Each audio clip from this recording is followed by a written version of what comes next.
Hello and welcome to Let's Talk Loyalty and Loyalty TV, a show for loyalty marketing professionals. I'm Paula Thomas, the founder and CEO of Let's Talk Loyalty and Loyalty TV, where we feature insightful conversations with loyalty professionals from the world's leading brands. Today's episode is hosted by Carly Neubauer, Managing Director of Elevate Loyalty, an Australian-based company specialising in loyalty and incentive services. Carly is also the Managing Director of OneTap Group, a UK-based company providing loyalty payment services. Enjoy. Hi, I'm Carly Neubauer, Managing Director of Elevate Loyalty and OneTap Group. Today, I'm lucky enough to introduce two leading strategists in loyalty from Mando Connect, and we are discussing the latest loyalty white paper conducted across Europe. Charlie Hills is the Chief Strategy Officer and co-founder of Mando Connect, WPP's Specialist Partnerships, Loyalty, Promotions and Rewards Agency. James Davies is the Senior Strategist and Analyst with specialisms in loyalty, reward and analytics, partnership strategy and consumer insight. Together, they've worked with YouGov and a team of European loyalty experts to produce the third edition of Understanding Loyalty in Europe, the white paper, which explores membership, appeal and impact across 24 European markets. It's the leading study of its kind. Hi, Charlie and James, and welcome to Let's Talk Loyalty TV. Although I think, to be honest, Charlie, you're a host of this show, so really it's a welcome back, I think is more apt. And I love that you're a guest just for something different today. And a big welcome to you, James. Oh, thank you for having us. It's really exciting to be here today and really nice to be on this side of the questions. Yeah, I'm loving it. And James, so good to meet you and have you on here to chat with us about the new white paper. Yeah, thank you very much for having us. It's always a really exciting opportunity to be able to kind of speak on these kind of things. So yeah, happy to be on. Awesome. So we do need to keep up with tradition though, and then we'll get to your fabulous new white paper. First question that we ask every guest, and this time, Charlie, you're on that side. Which is your favourite non-fiction business or loyalty related book? It's a really good question. I love asking it as well. I'm building up quite a nice library, and some of my guests on my episodes have done some extraordinary things, from like really highbrow poetry right the way through to kind of, loyalty 101 books. So I thought I'd bring something a little bit different today. So lots of people know that I'm a sort of super loyalty data nerd. And so I brought along, I don't know if you can see it because of the blur, but Knowledge is Beautiful. Is one of my favorite books, and it's a fabulous book with loads of really exciting ideas for infographics and how to produce data and really tell stories through insights. So that's been a kind of a favorite of mine for many years. Oh, that's awesome. And you're right, as the host, it's hard to find new ones. Our guests bring some fabulous books along, that's for sure. And James, what about yourself? Mine's quite an old one. It's something I read probably about 10 years ago. Now it's 0 to 1 by Peter Thiel. And it's actually a new business book and a startup book, more so than a loyalty one. And I think the central premise is around the fact that you should really aim to kind of create something entirely new, whether it's a new business, a loyalty program, whatever it is, rather than trying to make kind of incremental improvements on whatever's in the market already. So it's something which has kind of stuck with me over that time, and yeah, something which I think is pretty valuable in loyalty programs as well. Differentiate yourself in market if possible and where possible, right? Yeah. Awesome. And the second question we always ask guests, and I'm super keen to hear this one, especially from loyalty professionals. Favorite loyalty program, Charlie? I got so many, and I've just come back from holiday as well. So I was just going through duty free, and a good sort of friend and work colleague of mine has just launched the new Volta loyalty program, which I would really recommend checking out. It was all over duty free and all over all the service stations in France as we were driving through on this sort of epic 14-hour journey where I was curled up effectively in the boot of my friend's car. So there's some brilliant programs out there at the moment. I know we're going to talk about the ones in the white paper shortly, so I won't choose any of those, but please don't be upset, people.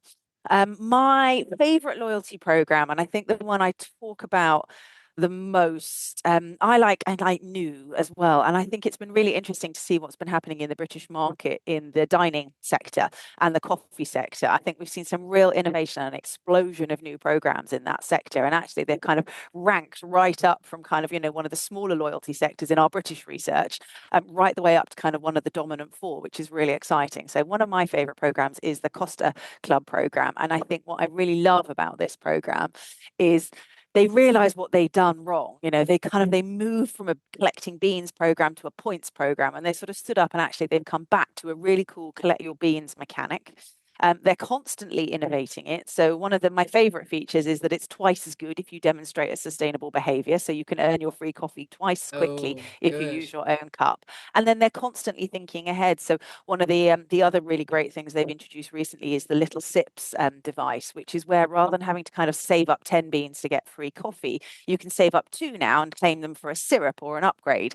And I think that's a really nice kind of recognition that people are really struggling at the moment, and those little treats really matter. And it's giving people a little bit of extra value. So some really nice kind of features around sustainability and really thinking about what people need from their program, as well as all the sort of basics of a good coffee shop program, payment integration, a really good app, really good features, treats on your birthday, all that kind of stuff. They've covered the basics, but they're always trying to go one step ahead. So that's my favorite. James, I hope I haven't stolen that off you. Hope you've got a different one. Absolutely. Yeah, James, what are you thinking? What's your favorite? mine does change on a monthly basis depending on what we're seeing kind of in the market and what I think is a nice kind of fun innovation and that kind of thing. The current favorite is Marriott Bonvoy. It's a kind of program that obviously everyone's very, very familiar with. But I just love how they do both the kind of the basics very, very well. As a guest, you're getting an improved experience. The UX is amazing. Um, and then the big stuff that they do on top of it as well, all those kind of Marriott Bonvoy moments, that kind of money can't buy activity is really, really cool as well. And I've noticed they've been doing drops recently as well. So just very intrigued to see how that goes for them and where they're going to take it from here. So I love hearing it from people so much in the space, especially with not only your backgrounds, but the research you're doing. You're across so many programs. And let's go into that a little bit further. James, can you tell us a bit about your background? How did you end up in loyalty? What's your story? Well, I started actually in a food subscription business, working in brand partnerships, and essentially we were using brand partnerships for both new customer acquisition but also retention. With a subscription business, obviously, loyalty is a pretty important metric to kind of keep track of and to try and get people to stay subscribed for just even 1 or 2 more kind of deliveries. So I was working there, then actually did some work with Mando, and was introduced to the agency that way, and eventually kind of moved across to join Charlie and the team about 5 or 6 years ago, where again I started working in brand partnerships mostly, and then gradually kind of transitioned towards the kind of strategy and planning team. So yeah, been immersed in the world of loyalty kind of since then. And clearly a fabulous decision, by the way, obviously. Yeah. Charlie, tell us about Mando and your background and loyalty. I was going to say, James, just remember you're on record now. I've got this on film. We're totally recording. Yeah, I feel ancient when I tell this story. It's absolutely horrific how many years I've now been working in loyalty, but I'm exceeded my 2 decades now, which is really quite shocking. So I was really lucky. I was super unusual at university. So I went to Warwick and I did mathematics and analytics as part of an economics and international studies degree. And it was really unusual at the time to be a girl who loved public speaking, loved people, loved being out, but also really liked maths. So when I then was trying to look at my graduate programs, everyone told me I was supposed to be an accountant or an actuary. And I remember going to those programs and just going, oh, God, no, not in a million years. So I ended up in a marketing role, which I just thought was marvelous because the opportunity to get things on the shelves and actually kind of bring campaigns to life. And I loved it. And then when I look back at that with the power of hindsight, actually, loyalty has been a thread that's run through my entire career. So I was lucky enough to start out at Boots, which is one of, the big 3 programs in Britain, Boots Advantage Card. And I was actually in the product development side, but I was given access to data devolution at the time, which was the sort of very very basic, 20 plus years ago, interface with all the ad card data.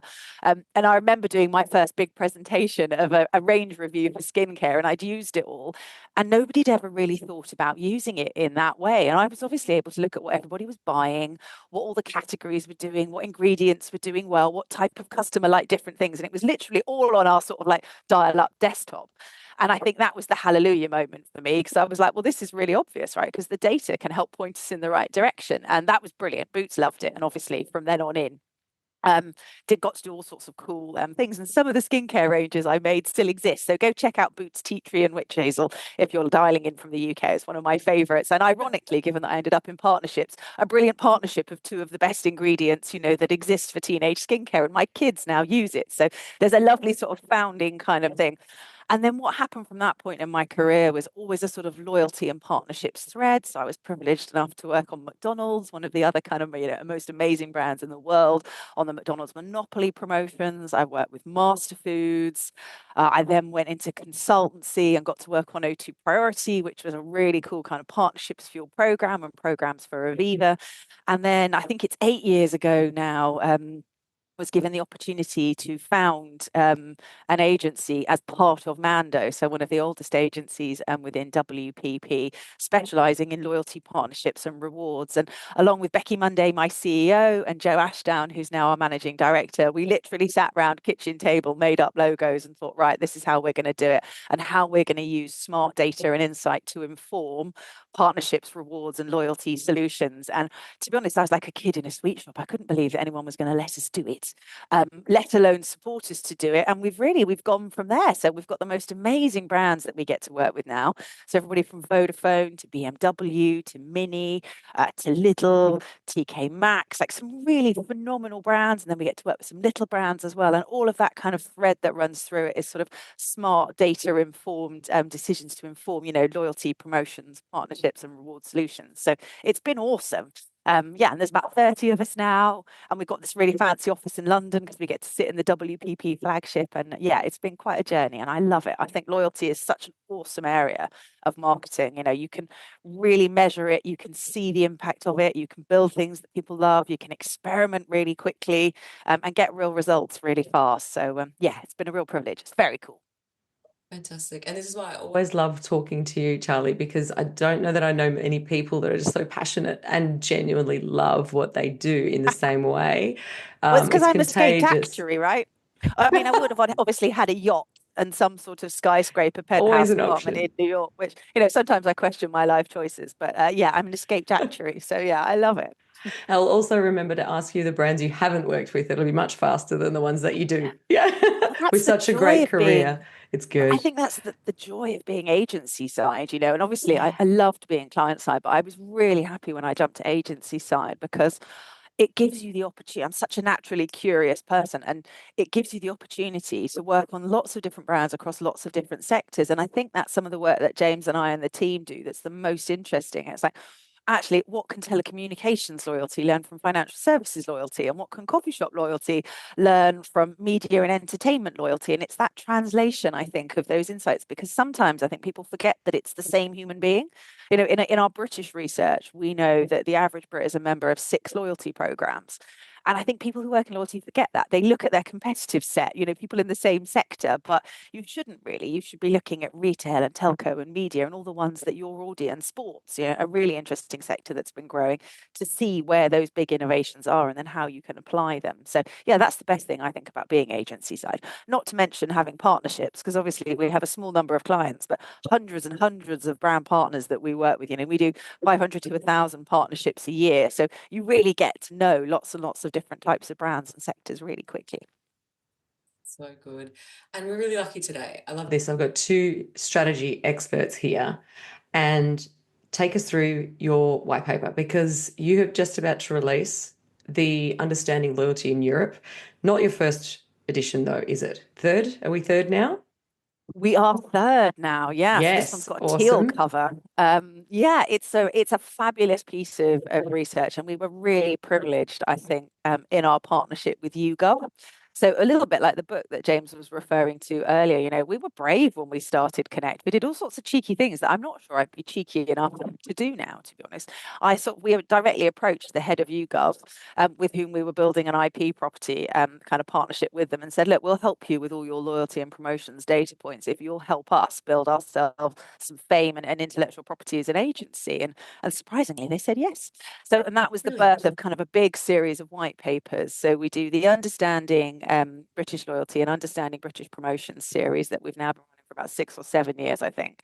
And then 3 years ago, we were lucky enough, YouGov launched their global profiles tool, which is a fantastic panel that they run across multiple markets, and 24 of those markets are across Europe. And so we got cheeky again and we said, we'd love to develop a white paper with you, looking for the first time ever at loyalty, membership appeal and impact across 24 European markets. And it was driven purely out of irritation, which was lots and lots of global programs that we work on, treating Europe as a homogenous bunch of markets and going, well, you know, we've got a North America strategy, a South America strategy, and then Europe will just kind of lump all together, and we might stick a few kind of Asian markets in there, all the same. And I was like, they're so different. Like, you know, it's going to look so different when we do it. And YouGov were fantastic. They said, yes, absolutely. They helped us build all the data sets. And then we kind of sat back and recognized that we really needed some help. You know, we obviously understand the British market inside out. We understand, you know, the homogenous European market as part of our global work that we do, but we didn't know the detail of what loyalty looks like in the Czech Republic or what loyalty really looks like in Germany at a granular level. So we've built over time a community of fantastic European loyalty experts who work on the paper with us. And so we effectively create the master data up front and the master story and show how it works. We then bring the British insight, and then we've got a big community of experts who help us bring all the detail and depth into each of those markets, looking at trends, case studies, interrogating the data. You know, why is membership so high in some markets and others? And it's phenomenal to be part of a team, actually, and it's been such an interesting part of the journey. I know I should say the data is the most interesting part of the study for me, but actually it's the case studies and the context and the experts that I've loved, and they're all featured in the white paper. So for any of our listeners today who are interested in a particular market, go to the white paper, contact the experts on LinkedIn. They are all available to kind of help you with that granular market in understanding, which shows you why, you know, loyalty looks so different in Britain to Denmark. Absolutely. James, in your view, do you have any particular important key takeaways, any sort of big call outs that you saw during this? Yeah, I mean, so as Charlie says, we've been running this this series. This is the third kind of iteration, so it's now that we can really start to see some of those trends, and actually how asking the same kind of data points around loyalty membership, loyalty appeal, and loyalty impact, how those things are changing kind of over the years, and it's been quite an interesting few years globally anyway. So actually, we're starting to see some of these kind of trends kind of come in. With the cost of living crisis, all of that kind of thing, having an impact on how people are kind of really using loyalty programs and what they're valuing within them. So yeah, there is a ton of data in the white paper, and I definitely urge everyone to go and read it for themselves. But I think there's probably three kind of key takeaways that we saw this year. Firstly, around that kind of membership point, we're seeing 64% of Europeans saying they are members of a loyalty program. So the majority, really, you can see it's a really, really kind of ubiquitous tool that people are using throughout Europe at the moment. And whilst there are kind of variations across the countries, you can see the kind of the highs of Finland, where I think it's 89% of Finnish people say they're members of at least one program, right down to 27% in Turkey. So the uptake is very varied across the different countries. But when you kind of average it all out, you can see actually the majority of people are kind of members of a loyalty program. The second point, I think, is around that appeal. And again, we're just seeing that kind of trending up. People are really valuing loyalty programs and what they can do, whether that's kind of helping out with their kind of weekly shopping, whatever that is. We can see across those kind of three data points that we ask, which are whether they feel that loyalty programs are a great way to reward customers, whether they think all brands should offer them, and then finally, when they get offered the chance to join the loyalty program, do customers do it? And actually, we're seeing that kind of data just trend upwards across all three data points there. It's now 59% of people saying they think loyalty programs are a great way to reward their customers. That's up from 55% in 2024. 49% say they think every brand should offer them. Again, that's up from 42% last year. And then finally, 42% say they join loyalty programs every time they're given the chance, which again is up from 35% last year. So those kind of appeal data points are really, really kind of tracking upwards. But I think that probably the biggest and potentially most interesting for loyalty marketers really is just the impact data points that we're seeing, especially around people saying that they are spending more as a result of being a loyalty program member. We look at four different data points in this kind of category. It's whether they feel they're more loyal as a member, whether they say they're more likely to recommend friends to the to a brand if they're a member of a loyalty program, whether they feel more emotionally connected to a brand when a member of the loyalty program, and then finally whether they actually spend more. And those kind of impact metrics are trending up again. But the big one we're seeing is actually 36% of people are now saying they spend more when they're a member of the program. That's up from 29% last year. So I think it's a really, really welcome stat that hopefully is kind of will be music to everyone's ears at the moment, where everyone is really, really trying to kind of prove their value and make every kind of penny work for them. So yeah, that's a great one, and I think a really encouraging sign for us. Yes, anyone from the loyalty industry would be very happy to hear that's got an upward trend, I imagine, of course. You There are some mentioned totally Turkey. awesome infographics on that page as well. I'm just going to shout out because Inspired by Knowledge is beautiful and all the great stuff on the internet. You did really ramped up the visual presentation of the data this year. And I think that's something James and the team should be really proud of. Awesome. We need some good pictures along with it, all the stats as well. What are your takes and what are your thoughts on why the big difference between Turkey and Finland? Like, tell us a bit more about that one. There's such polar opposites in the numbers. Obviously, we've got a 64% mean. Great. Why such a difference between the two, in your opinion? I think there's a number of kind of factors which impact how people interact with loyalty programs. You've got kind of technology, you've got how long they've kind of been around in different countries, and also where the kind of the investment is as well. So there's a number of different things which are going to impact how people feel about loyalty, whether they're kind of engaging in them. And I think we're just starting to see the kind of the variations across the different markets now. And one of the great things that we've got in the program is our kind of loyalty gauge, which really looks at all of those data points we've kind of spoken about, and kind of ranks the country by country based on their kind of net loyalty score. And so you can see just how membership changes, how the appeal changes, how the impact kind of changes. And for loyalty marketers, it's a great way just to understand a little bit more, especially if they're kind of thinking of going into different territories or thinking about how they should adjust their kind of offering for each country. I think it's a really useful tool to be able to kind of go and see actually what the impact, what the membership, and what the appeal is before they go and do that. That's awesome. Charlie, now I know you dodged saying a favorite loyalty program that you may have included in this white paper, but now's the time to call out some of the case studies. There's some really good case studies here. So now we can call out some of those brands.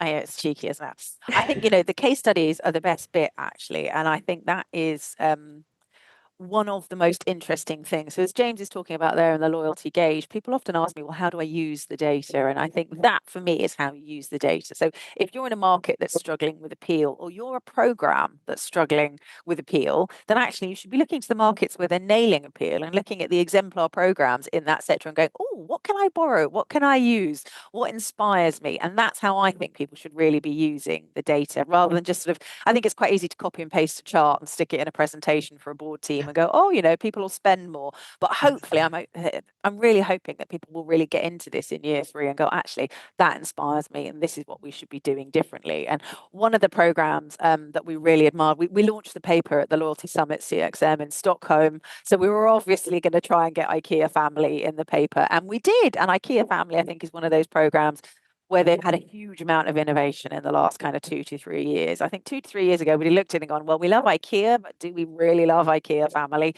Whereas now, with the launch of initiatives like rewards and some really kind of cool benefits that they're doing, actually, there's some stuff to be really inspired by an IKEA family. And we worked with Kirsty Chalk, and she actually came out to the summit and presented, and actually she put a great case study in. And one of the things that IKEA does is they talk about stealing with pride.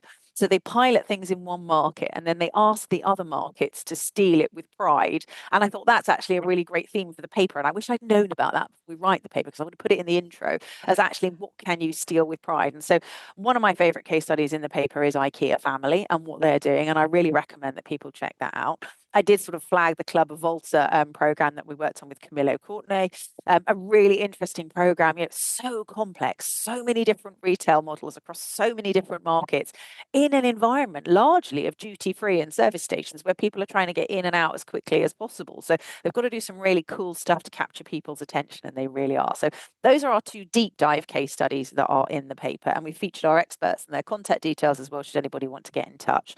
And then what we asked each of our experts to do was to call out within their own market 3 interesting programs. Now, we didn't ask for the biggest programs. We didn't ask for the ones that everybody knows about. And we asked them to choose sort of a blend of the most interesting and biggest programs. So you'll have seen Lidl Plus feature a lot. A couple of the experts pulled that out. And then some really interesting ones, you know, in the British market snapshot that I wrote, I called out Pets at Home VIP, which I still think is one of the best programs out there in terms of personalization, bringing your pet to life. The Puppy Club, they're doing some really great stuff.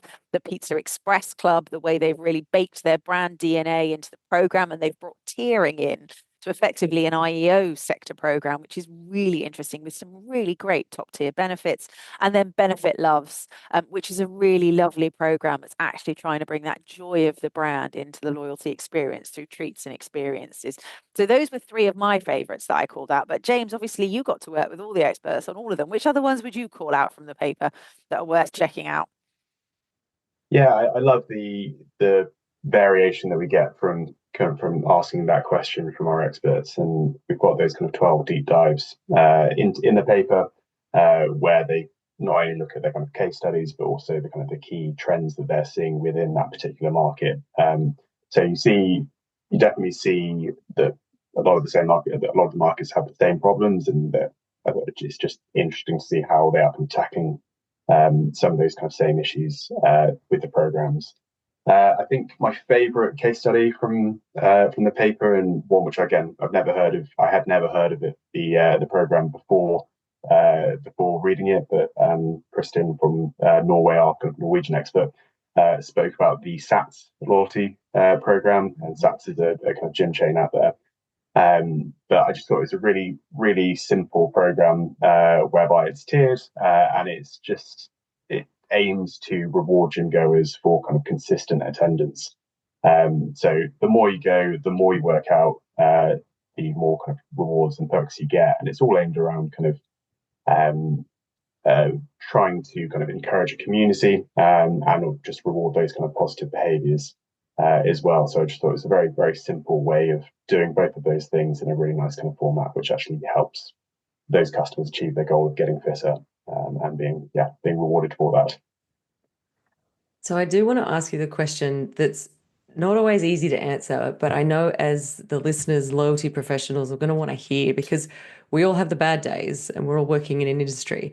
You just mentioned, James, they're facing some similar problems. What kind of problems were they calling out? What were they seeing in these programs that I'm sure a lot of people listening would share?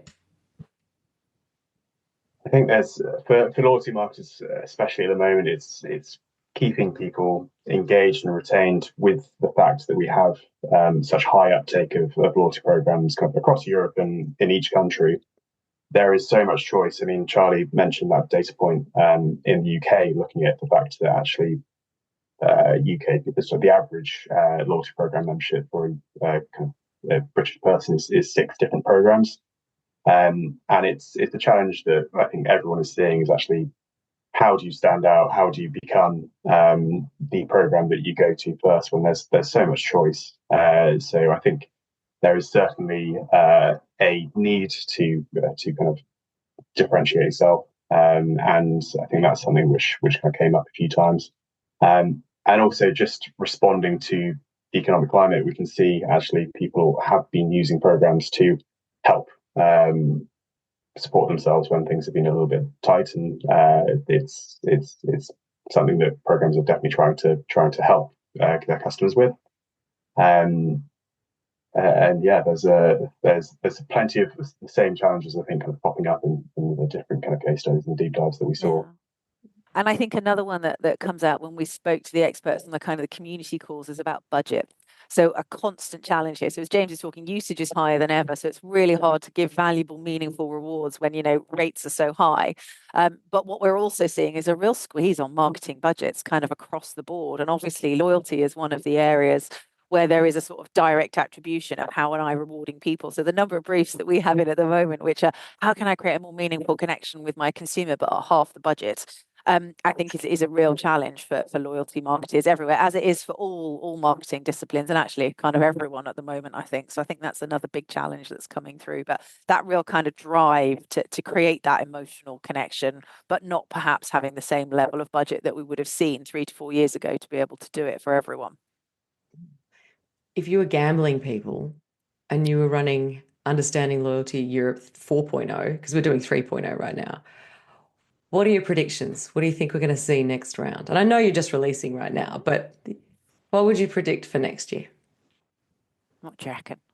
I reckon we are gonna see a continued increase in membership because of the explosion of loyalty programs. I think the drive for first party data and zero party data across the board in Europe at the moment means that pretty much everyone who hasn't got a loyalty program is trying to get a version of it. We've seen this a lot, and I think it's very rare that a loyalty program of some version is not a good solution for that. So I think we're going to see a continued increase in membership. I think appeal's going to flatline because I think of this tension that we have between budget and desire for rewards. So I think they're going to go, yeah, these programs are great, but what we've seen in the last 3 years has been quite a meteoric rise in appeal of program. We've seen some big differentiation, some big rises. Joyalty is one of the big trends that people talk about. The programs are getting so much better because of gamification. They're really understanding, but I think we're going to see a flat line. And then I'm hoping the impact will increase because the analytics is getting so much smarter and programs are being able to target the right kind of behaviors. Like we're seeing some really lovely specific segmented, micro segmented, personalized kind of approaches to actually get the right people to do the right kind of more valuable behavior rather than that one size fits all that perhaps we've been a bit hamstrung by the technology. So that would be my hope. What about you, James? What do you reckon? Would you agree, or do you reckon that's gonna? Yeah, I agree. I think membership's a really interesting one. We've had, especially in the UK market, we've had things like member pricing kind of come in recently, which has just really, really aggressively increased that kind of membership, especially in the kind of grocery industry. So really intrigued to see what kind of comes next and what impact that has. I don't know if we're going to see quite as big a jump as we will do in membership kind of next time around, but who knows? There's certainly a lot of kind of exciting technology coming in within loyalty programs at the moment. So we'll wait and find out. And what are you working on next? Am I just predicting the 4.0 version, or have you got something else up your sleeve that you're going to start to release? What's going on next? Well, we do, as we said, we do the 2 series of white papers. So we do the Understanding Loyalty in Europe series, which is really great. And every year we're trying to build that community of experts. It's getting bigger and bigger every year, actually. So we've only printed digital copies this year because of sustainability concerns. There's a few paper copies kicking around, but not many. So I think we're up to 12 markets now in detail. And obviously there's 24. So my ambition is to get all 24 done. So if you're listening to this and you're an expert in a loyalty market, one of the 24 that we haven't featured, please get in touch.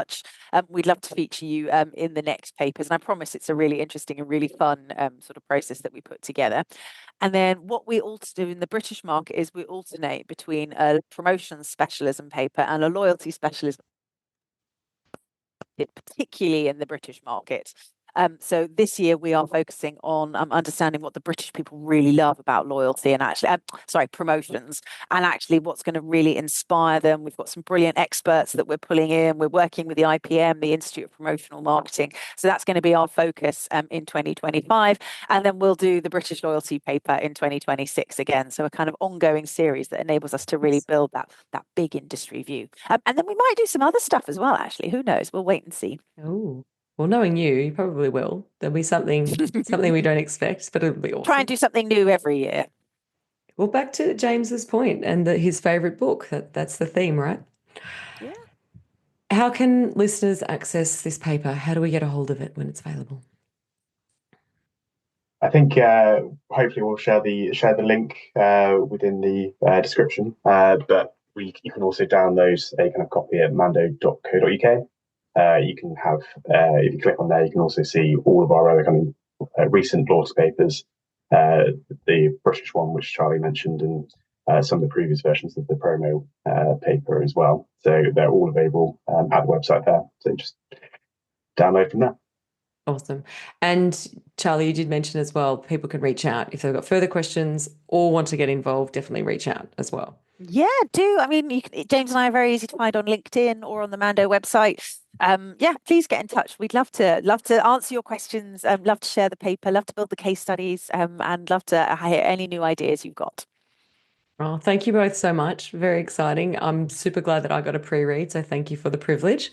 And looking forward to seeing what happens over the next 12 months. Thank you for having me. Thanks very much.